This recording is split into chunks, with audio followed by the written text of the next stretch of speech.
Basic ज्ञान के अगले एपिसोड में आपका बहुत बहुत स्वागत है। आज जो हम टॉपिक कवर करेंगे उसमें है एक तो टाइप्स ऑफ एनालिसिस, कितने तरह से हम मार्केट को और प्राइस बिहेवियर को एनालिसिस करके हम क्या कंक्लूजन निकाल सकते हैं इसके बारे में जानेंगे। चार्ट्स क्या होते हैं और उसके टाइप्स क्या होते हैं उसके बारे में जानेंगे, और कैंडल स्टिक चार्ट स्पेशली क्या होते हैं उसका एक इंट्रोडक्शन देखेंगे। तो चलिए स्टार्ट करते हैं। मेनली जब भी हम प्राइस एक्शन और जो भी मार्केट में जो भी प्राइसेस वगैरह चल रहे हैं और स्टॉक का प्राइस कहाँ पे जाएगा, इसकी जब भी हम एनालिसिस करते हैं वो दो टाइप से हो सकती है। एक तो है टेक्निकल एनालिसिस और एक फंडामेंटल एनालिसिस। इनके बारे में थोड़ा डिटेल में जानते हैं। पहले जानते हैं कि फंडामेंटल एनालिसिस क्या होता है। इसमें हम कंपनी के बैकग्राउंड के बारे में, उसका कंपनी का जो भी बिजनेस मॉडल होता है उसके बारे में जानकारी इकट्ठा करते हैं। कंपनी अभी फायदे में चल रही है कि घाटे में चल रही है, इस बारे में जानकारी ली जाती है।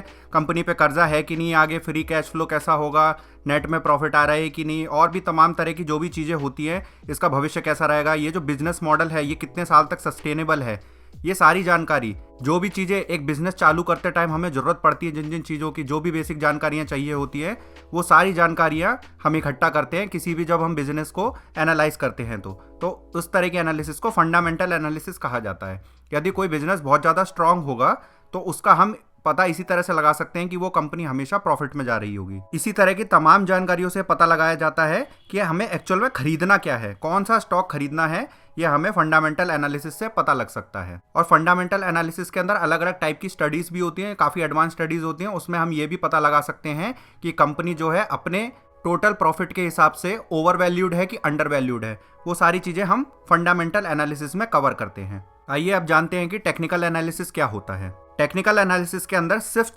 चार्ट यानी कि जो प्राइस का जो ग्राफ होता है, जो भी प्राइस अप डाउन होता है उसका एक ग्राफ बनता है डेली बेसिस पे। उसके हिसाब से हम देखते हैं कि ये स्टॉक का प्राइस ऊपर जाएगा कि नीचे जाएगा। चार्ट के अंदर ट्रेंड और करेक्शंस देखा जाता है, उनकी पहचान की जाती है। अब ये ट्रेंड और करेक्शन दो नए वर्ड्स हैं, इनके बारे में हम आगे आने वाली वीडियोस में डिस्कस करेंगे डिटेल में। फिर इसके अंदर कुछ रिपीटेड पैटर्न्स होते हैं चार्ट के अंदर। जो प्राइस एक्शन होता है, जैसे मान लीजिए कि कोई प्राइस इस तरीके से चल रहा है तो वो फ्यूचर में भी इसकी बहुत ज़्यादा प्रोबेबिलिटी होती है कि वो इसी टाइप के से चलेगा। तो इस तरह से हम पास्ट हिस्ट्री को देखते हुए फ्यूचर का पता लगा सकते हैं कि स्टॉक का प्राइस कहाँ तक और कैसे जा सकता है। तो यानी सिर्फ प्राइस को देख के उसके आधार पर यह पता लगाया जाता है कि किसी स्टॉक को कब खरीदना है या कब बेचना है। यानी फंडामेंटल एनालिसिस तो हमें यह बताता है कि क्या खरीदना है, और टेक्निकल एनालिसिस हमें यह बताता है कि कब खरीदना है। तो आप अभी तक इन दोनों के बीच में जो बेसिक डिफरेंस है वो समझ गए होंगे। हम अपने चैनल पे मेनली टेक्निकल एनालिसिस पे फोकस करेंगे, फंडामेंटल एनालिसिस को हम बाद में कवर करेंगे, पहले हम इस एनालिसिस पे जाएंगे। तो टेक्निकल एनालिसिस का जो बेसिक बिल्डिंग ब्लॉक है वो सिर्फ प्राइस होता है, जिसमें हम प्राइस को ही स्टडी करते हैं। हमने पिछले सेशंस में ये देखा था कि ओपनिंग प्राइस क्या होती है, हाई, लो और क्लोजिंग प्राइस क्या होती है। मान लीजिए सुबह का ये ओपनिंग प्राइस है, तो मान लीजिए कि कोई बाजार 10 घंटे के लिए खुला रहा और मैं हर घंटे किस प्राइस पे सौदा एग्जीक्यूट हुआ है उसको मैं नोट करता जा रहा हूँ।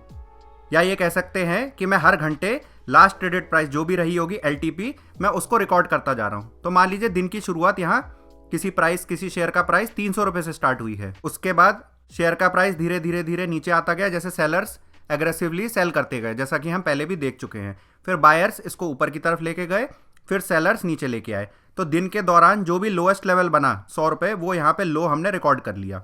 उसके बाद स्टॉक का प्राइस ऊपर गया और उसने 350 रुपए का हाई लगा दिया। उसके बाद जब मार्केट बंद होने लगी तो प्राइस 280 के पास आके स्टेबल हो गया। तो किसी भी प्राइस को एनालाइज करने के लिए, जो भी दिन भर का कारोबार होता है वो पता लगाने के लिए हमें 4 पॉइंट्स की मेनली जरूरत पड़ती है: ओपन, लो, हाई और क्लोज। तो ये चारों वैल्यू हमने इस चार्ट में से निकाल ली। जो हमने दिन भर में जो भी प्राइस एक्शन हुआ था उसको हमने नोट किया, उसके हिसाब से हमने निकाल लिए। अब मान लीजिए कि इन चारों वैल्यूज से मैं कोई कंक्लूजन निकालना चाहूँ कि इससे मैं ये कैसे पता लगाऊं कि कल क्या होने वाला है या परसों क्या हो सकता है। तो इसके लिए हम इसको अलग तरह से रिप्रेजेंट करते हैं, जिसको कैंडल स्टिक बोला जाता है। तो जानते हैं कि इन चारों वैल्यूज से कैंडल स्टिक कैसे फॉर्म की जाती है। तो जो वहां से जो 4 वैल्यूज मुझे मिली थी जब मार्केट ओपन हुआ था और दिन के दौरान जो भी हाई या लो लगा था वो, और जब मार्केट बंद हुआ था वो वाली प्राइस, ये चारों प्राइस मैंने एक जगह पे लिख लिया है। ये डे 1 का कारोबार है। तो इसको कैंडल स्टिक के रूप में कैसे रिप्रेजेंट करेंगे? पहले उन चारों पॉइंट्स को एक चार्ट के अंदर उनकी वैल्यूज को टिक कर लेंगे।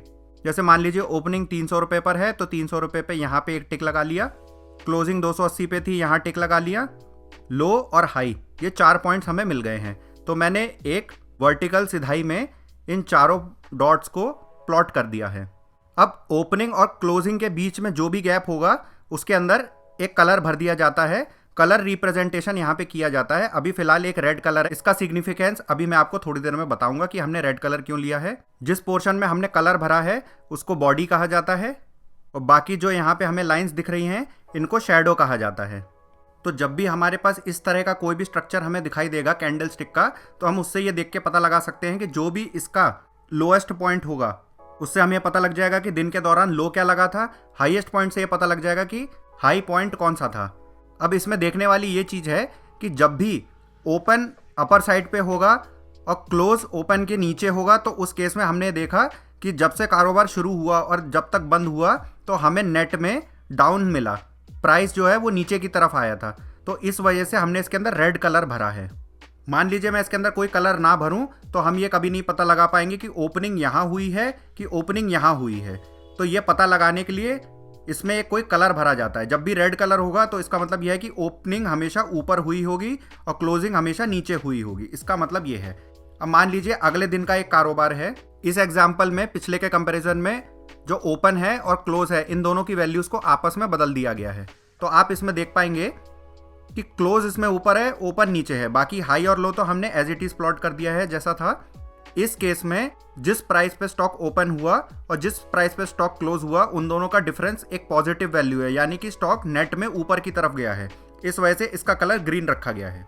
यानी कैंडल स्टिक से हमें एक ये चीज पता लग गई, लो और हाई तो पता लग गए, साथ में ये पता लग गया कि जो भी इसकी बॉडी बनेगी यहाँ पे जो भाग कलर वाला होगा, यानी कि जो क्लोज और ओपन के बीच वाला जो भी पार्ट होगा उसमें ओपनिंग कहाँ हुई है ये सिर्फ कलर से ही पता लग सकता है। यदि ग्रीन कलर होगा तो इसका मतलब ओपनिंग नीचे की साइड है, यहाँ पे ये वाली जो वैल्यू है वो ओपन वाली वैल्यू होगी और ये वाली वैल्यू क्लोज वाली वैल्यू होगी। और अगर इसका कलर रेड होता तब इस केस में ये चीजें आपस में बदल जाती। चलिए अगला एग्जाम्पल देखते हैं। ओपन हाई लो क्लोज यहाँ पे लिए हैं, पर इसमें हाई और क्लोज की वैल्यू सेम है। तो मैंने सेम वही किया जैसा मैं पहले कर रहा था। 300 रुपये पे पहले मैंने क्लोजिंग वाला प्लॉट किया, फिर हाई पॉइंट भी मैंने प्लॉट किया 300 रुपये पे ही आ रहा था, फिर ओपनिंग वाला 280 पे और लो वाला 100 रुपये पे प्लॉट कर दिया। ओपन और क्लोज के बीच में जो भी जगह थी उसमें मैंने कलर भर दिया जो कि ग्रीन कलर है। अब ये कलर कैसे डिसाइड हुआ, जैसा कि अभी मैंने बताया था, क्लोजिंग इसमें ऊपर की तरफ है, ओपन नीचे की तरफ है, यानी नेट में हम ऊपर की तरफ गए हैं, इस वजह से इसमें ग्रीन कलर भर दिया गया है। चलिए एक और एग्जाम्पल देखते हैं। इसमें 4 अलग अलग वैल्यूज फिर से दी गई हैं। ओपन 100, हाई 300, लो 100 और क्लोजिंग 300 रुपये पे। तो उसी हिसाब से मेरे को 4 पॉइंट चाहिए थे, वो मिल गए हैं। लोएस्ट पॉइंट 100 है तो 100 पे टिक लगा लिया, ओपन पॉइंट भी 100 पर ही है, यहीं टिक लगा लिया, और उसके बाद क्लोजिंग और हाई 300 रुपये पर है तो एक यहाँ पे टिक लगा लिया। अब रूल क्या कहता है, क्लोजिंग और ओपन के बीच में जो भी जगह होगी उसमें मेरे को कलर भर देना है। तो मैंने इस पूरे में कलर भर दिया। किस हिसाब से, ओपन नीचे है क्लोज ऊपर है, यानी नेट में मुझे गेन मिला है, तो इस वजह से मैंने इसके अंदर ग्रीन कलर भर दिया है। तो यानी अब इस तरह की कैंडल स्टिक जब भी मेरे सामने आएगी तो मुझे पता लग जाएगा देखते ही कि हाँ, जो भी नेट पे प्राइस एक्शन हुआ है वो अपसाइड की तरफ गया है और इसमें लोएस्ट पॉइंट और ओपनिंग पॉइंट सेम था और दिन के दौरान बायर्स एग्रेसिव रहे और उस प्राइस को ऊपर ले जाते रहे, और जहाँ पे क्लोजिंग हुई वही हाईएस्ट पॉइंट था, यानी पूरे दिन के दौरान सिर्फ बाइंग ही होती रही। सेम इसी तरीके से अगर ये मान लीजिए रेड कलर का होता तो उससे ये कंक्लूजन निकलता ओपन प्राइस यहाँ होगा और क्लोज प्राइस यहाँ होगा, यानी नेट में नीचे आए हैं। और अगर ये पूरे में कलर भरा होता तो इसका मतलब ये हो जाता कि पूरे दिन के दौरान सेलर्स इस प्राइस को नीचे लेके आते रहे हैं। तो इसी तरह से हर दिन के कारोबार को यदि एक कैंडल स्टिक से दर्शाया जाए और उसको एक साथ देखा जाए तो ये कुछ इस तरीके का दिखता है। इस टाइप के चार्ट को ही कैंडल स्टिक चार्ट बोला जाता है। अब जो भी हम टेक्निकल एनालिसिस अभी आगे आने वाली वीडियो सीरीज में देखेंगे उसमें सिर्फ कैंडल स्टिक चार्ट का ही इस्तेमाल करेंगे और उसी के आधार पर जानेंगे कि प्राइस को कैसे रीड किया जाता है और प्राइस कहां तक जा सकता है और कैसे जा सकता है।